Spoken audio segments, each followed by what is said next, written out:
The lawyer's polished voice cut through the heavy silence of the family library like a blade. "Oakley, you are explicitly excluded from your father's estate, because your personal choices do not align with the values this family was built upon." My mother sat stone-faced beside him, her perfectly manicured hands folded so tightly the knuckles were white, while my sister Emma leaned back in her leather chair with that smug half-smile I had grown to hate. Lydia squeezed my hand under the mahogany table, her touch the only thing keeping me from shattering right there in the room where I had once played as a child. I stared at the document spread across the desk, the black lines crossing out my name from every trust fund, property, and investment account that had been promised to me since birth. 2 weeks earlier, when the call came about my father's sudden heart attack, I had flown back to Chicago from my life in New York with Lydia by my side, thinking grief might soften the walls we had built. Instead, it had only hardened them. The family had tolerated my relationship in silence for 3 years, pretending it was a phase or a rebellion, but now with the patriarch gone, they no longer had to pretend. "You are no longer part of this legacy, Oakley," my mother finally spoke, her voice flat and rehearsed as if she had practiced it in the mirror. "We cannot in good conscience pass on what your father worked his entire life to build to someone who chooses to live against everything we stand for." Emma nodded vigorously, her eyes flicking to Lydia with open disdain. I felt the old familiar burn in my chest, the same one that had started the night I first told them about her, the night my father had called me disgusting and my mother had cried for days. Lydia and I had met 5 years ago at a charity gala in New York where I was networking for my fledgling consulting firm, and she was there representing the inner city school where she taught history. Her quiet strength, her way of seeing through my polished exterior, had pulled me in immediately. We kept it private at first, knowing my old money family from Chicago would never approve, but love does not stay hidden forever. The first confrontation had been ugly. My father had flown out, demanded I end it, threatened to cut me off then and there. I had chosen her anyway, packed my bags, left the family penthouse, and never looked back. Or at least I tried not to. Now, sitting in that library with the scent of old books and expensive cologne choking me, I realized the cutoff had always been coming. They had just waited for the perfect moment to make it official. I stood up slowly, my chair scraping loudly against the hardwood floor. "Then I guess this meeting is over." Lydia rose with me, her shoulder brushing mine in silent solidarity. My mother's eyes finally met mine for a split second, and I saw something flicker there, regret maybe, or just exhaustion. But she said nothing as we walked out. Emma called after us something about how I would regret this, but her voice faded behind the closing door. Outside, in the crisp autumn air of the estate grounds, Lydia pulled me into her arms. "You did the right thing," she whispered against my hair. But as we drove away from the iron gates, I felt the weight of 32 years of expectations pressing down on me. I had built a life without them, a successful one, but the little girl inside who still craved approval wondered if I had just burned the last bridge forever. Little did any of us know that the empire they were so proud of protecting from me was already cracking at the foundations, and soon enough they would have no choice but to come knocking on the door of the daughter they had just disowned. The next few days blurred into a haze of phone calls from distant relatives, lawyers, and old family friends, all trying to spin the disinheritance as some kind of tough love. I threw myself into work at my firm in New York, reviewing contracts for tech startups, helping them navigate mergers, while Lydia prepared lesson plans for her students at the public high school in Brooklyn. Our apartment in Williamsburg was small, but ours filled with books and plants and the quiet comfort of 2 women who had chosen each other against the world. Still, at night, when the city lights filtered through the blinds, I would lie awake, replaying the scene in the library, the way my mother's hands had trembled, the finality in my father's will. Lydia noticed, of course. She always did. One evening over takeout Thai food, she set down her chopsticks and looked at me seriously. "Oakley, you don't have to pretend this doesn't hurt. I know what they mean to you even after everything." I wanted to deny it, tell her I was fine, but the words stuck. Instead, I admitted the truth. Part of me still wants them to see me as their daughter, not some mistake to be erased. She reached across the table, her fingers tracing the edge of my hand. "Then we wait and we live our life." But deep down I knew waiting was not going to be enough. By the end of the month, the news of my exclusion had spread through the social circles I had once belonged to. Old friends from boarding school posted vague, supportive messages on social media, but their calls stopped coming. Invitations to galas and fundraisers dried up. I told myself it didn't matter, that my new network of queer professionals and ambitious entrepreneurs was enough. Yet every time I passed a mirror I saw the shadow of doubt in my own eyes, the question of whether my love for Lydia had cost me more than I could ever afford. Months turned into a year and my firm grew faster than I had dared hope. Clients who valued results over pedigree flocked to me, and soon I was closing deals that would have made my father proud if he had lived to see them. Lydia and I settled into a rhythm that felt like home morning coffee on the fire escape, her grading papers, while I reviewed spreadsheets, weekend hikes in the Catskills where we could breathe without the weight of expectations. But the family silence was louder than any shouting match. No birthday cards, no holiday texts, just the occasional article in the Chicago business pages praising the Thompson real estate holdings that no longer included my name. Then the first crack appeared. A cousin I barely remembered called late one night, his voice slurred from what sounded like too much scotch. "Oakley, you need to hear this. Your sister is pushing to sell off the lake house to cover some bad investments. Dad left things in worse shape than anyone knew." I hung up without answering, but the seed was planted. I told Lydia about it over breakfast the next morning, expecting her to brush it off as none of our business. Instead, she set her mug down carefully. "What if they really are in trouble? Would you help?" The question hung between us, heavy with all the unspoken pain. I didn't answer right away. Instead, I threw myself deeper into work, landing a major contract with a renewable energy startup that took me to conferences across the country. At one in San Francisco, I ran into an old college friend who had stayed close to my family. She pulled me aside after a panel, her face serious. "Your mother's been asking about you, Oakley." Quietly. "She's not well, the stress is getting to her." I laughed it off, but that night in the hotel room I stared at the ceiling until dawn. Lydia called and I told her everything, the guilt, the anger, the part of me that still wanted to fix what was broken. She listened without judgment, then said softly, "You have to decide what family means to you now." Back in New York, the pressure built slowly. Emma started sending emails full of passive-aggressive updates about the company, how the market was turning, how decisions were being made without my input, as if reminding me I had been erased. I deleted them all, but one stuck with me. "We are doing fine without you," it read. "Don't bother coming back." The words burned because they confirmed what I had always feared: I had never really belonged. Lydia found me crying in the kitchen one evening and held me until the sobs stopped. "You built something real here," she said, gesturing to our life, our home. "Don't let them take that too." Yet the cracks in their empire kept widening. News reports began to surface about Thompson Holdings facing regulatory scrutiny over questionable land deals. I watched from afar, my finger hovering over the call button more times than I cared to admit. My therapist during our weekly sessions pushed me to explore the moral weight of it all. "You were rejected for being authentic, Oakley. Helping them now doesn't erase that pain, but refusing might cost you your peace." I left those sessions more conflicted than ever, torn between the woman who had fought for her identity and the daughter who still carried the family name like a scar. Lydia and I celebrated our 4th anniversary with a quiet dinner at our favorite Italian place in the village. She gave me a small necklace with a compass charm. "So you always know where home is," she said, smiling. I wore it every day after that, a reminder that home was her, not the mansion I had been banished from. But as winter approached, the calls started coming more frequently. Distant aunts, uncles, even the family accountant who had known me since I was a toddler. They all danced around the truth, but the message was clear: trouble was coming, and they were looking for a lifeline. I ignored them all until the night my mother finally called. Her voice was thinner than I remembered, shaky in a way that made my stomach twist. "Oakley, we need to talk. It's important." I almost hung up, but something in her tone stopped me. "What do you want, Mother?" There was a long pause, then the words I had both dreaded and expected. "The company is in trouble. Serious trouble. And your father left instructions that only you can help." I laughed bitterly, the sound hollow even to my own ears. "After everything, you still think I owe you that?" She didn't argue, just whispered please before the line went dead. I sat there in the dark apartment, Lydia asleep in the next room, my heart pounding with the weight of choices I never asked for. The months that followed were a masterclass in avoidance.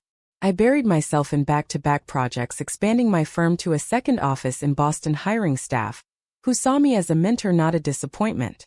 Lydia noticed the late nights, the way I checked my phone compulsively, but she gave me space until one weekend when we drove upstate to a cabin we had rented.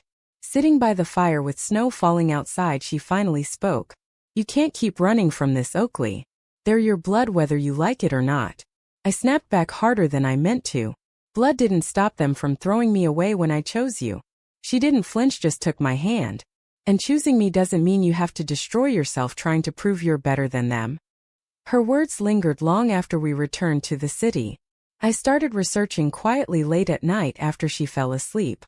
Thompson Holdings had taken on massive loans for a luxury development project that was now underwater thanks to rising interest rates and a market slowdown. Creditors were circling, lawsuits loomed, and the family trust that had once seemed untouchable was being drained to stay afloat. Part of me felt vindicated, another part ached with the knowledge that the legacy I had been denied was crumbling anyway. Then came the betrayal I hadn't seen coming. Emma reached out directly, this time not through intermediaries but a video call where she looked every bit the polished executive in her corner office. "Oakley, we need your expertise. Your firm has the contacts in finance that could bail us out." I stared at her image on the screen, remembering all the time she had sided with our parents against me, the snide comments, the exclusion from family events. "Why would I help you, Emma?" She leaned forward, her eyes calculating. "Because despite everything, you're still a Thompson. And blood is blood." I ended the call without answering, but the seed of doubt had been planted deeper than before. Lydia and I argued for the first time in months that night. She had overheard the call and her voice trembled with protective anger. "They only want you now because you're useful, Oakley. Not because they accept us." I know that I shot back, but what if refusing makes me just as cruel as they were? The question hung between us until she finally said, "If you go back even a little, you risk losing the peace we built." I spent the rest of the night on the couch staring at the ceiling, weighing loyalty against self-preservation. The pressure escalated when my mother's health took a turn. A hospital call from an unknown number informed me she had collapsed from stress-related complications. I flew to Chicago against Lydia's quiet disapproval, arriving at the private wing to find Emma and a team of doctors hovering. My mother looked small in the hospital bed, her eyes lighting up when she saw me. "Oakley, thank God.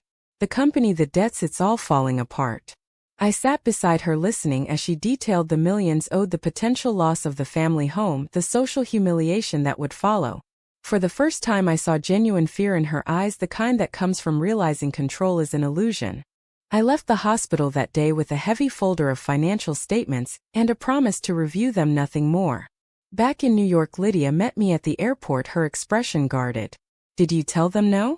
I shook my head. "I told them ID. Look." She nodded, but the distance in her eyes was new, a crack in the foundation we had built so carefully. That night as we lay in bed not touching, I realized the price of my indecision was already being paid in the quiet space growing between us. The first formal meeting happened in a neutral conference room in downtown Chicago 2 weeks later. I arrived alone, leaving Lydia in New York with a promise to call after. Emma was there with 2 lawyers and my uncle, who had always been the family fixer. The numbers were worse than I had imagined, over $40 million in debt, due within 90 days. Or the banks would foreclose on everything from the corporate headquarters to the vacation properties that had defined our summers. They laid it all out, expecting me to jump in with solutions, my connections, my own growing wealth. Instead, I sat back and asked the question that had burned in me for years. "Why now? After you all made it clear I was worthless to you." Emma shifted uncomfortably, but my uncle spoke first. "Your father was old-fashioned, Oakley. He thought he was protecting the family name. But times change and we need your help to save it." I laughed, the sound sharp in the sterile room. "Protecting the name by erasing me." The conversation spiraled from their accusations flying about my lifestyle, my choices, the way I had embarrassed them at galas and board meetings. I countered with the truth, the years of therapy, the nights I had cried wondering if love was worth losing everything.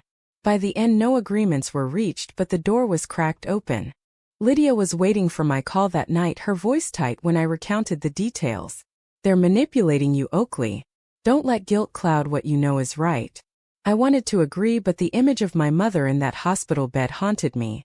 The next day I met with my own advisors, reviewing the possibility of a bailout on my terms, a minority stake in the company with conditions that included public acknowledgement of my relationship, and a seat at the table for Lydia. It felt like justice, but also like stepping back into the cage I had escaped. The betrayal came quietly.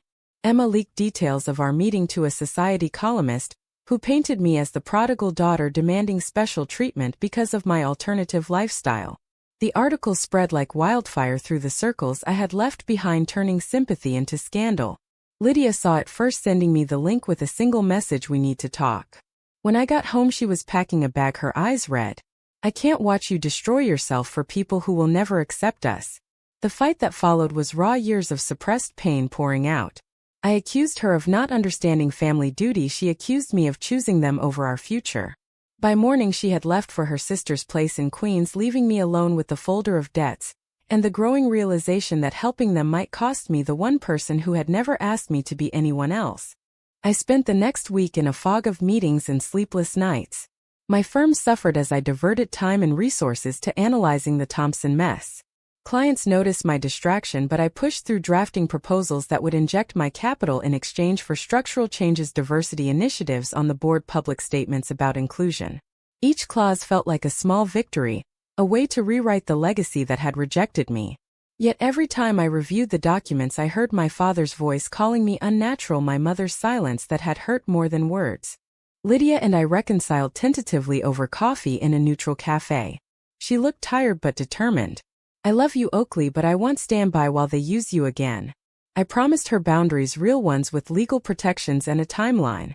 We spent the night talking through worst-case scenarios, the possibility that even after helping they would turn on me again.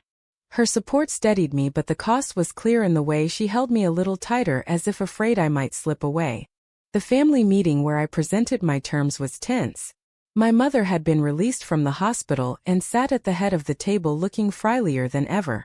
Emma argued against every condition, calling them extortion, but my uncle saw the practicality and eventually they agreed. The paperwork was signed in a lawyer's office with photographers from a sympathetic outlet capturing the moment for a carefully crafted press release about family unity. I walked out feeling both empowered and hollow, the victory tasting like ash. Back in New York, the strain on my relationship with Lydia deepened. She supported the decision, but the late nights and the way I flinched at every family text took their toll. One evening, after a particularly brutal board call, she sat me down. "You're paying the price they should have paid years ago. Is it worth it?" I didn't have an answer, only the knowledge that walking away now would mean admitting defeat to the prejudice that had shaped me. So I pushed forward, negotiating with creditors, restructuring loans, using my firm's reputation to buy time. Each success brought a new wave of guilt mixed with quiet pride. The daughter they had discarded was now the one holding the empire together. The final creditor meeting took place in the same boardroom where my father had once ruled. I stood at the head of the table, presenting the rescue package, my capital, my expertise, my conditions. The bankers listened, the family watched in silence, and when the last signature was inked, a collective exhale filled the room. My mother approached me afterward, her hand trembling as she touched my arm for the first time in years. "Thank you, Oakley." I nodded, but the words I wanted to say stuck in my throat. Acceptance still felt conditional. Emma pulled me aside later, her expression softer than I had ever seen. "I was wrong about you.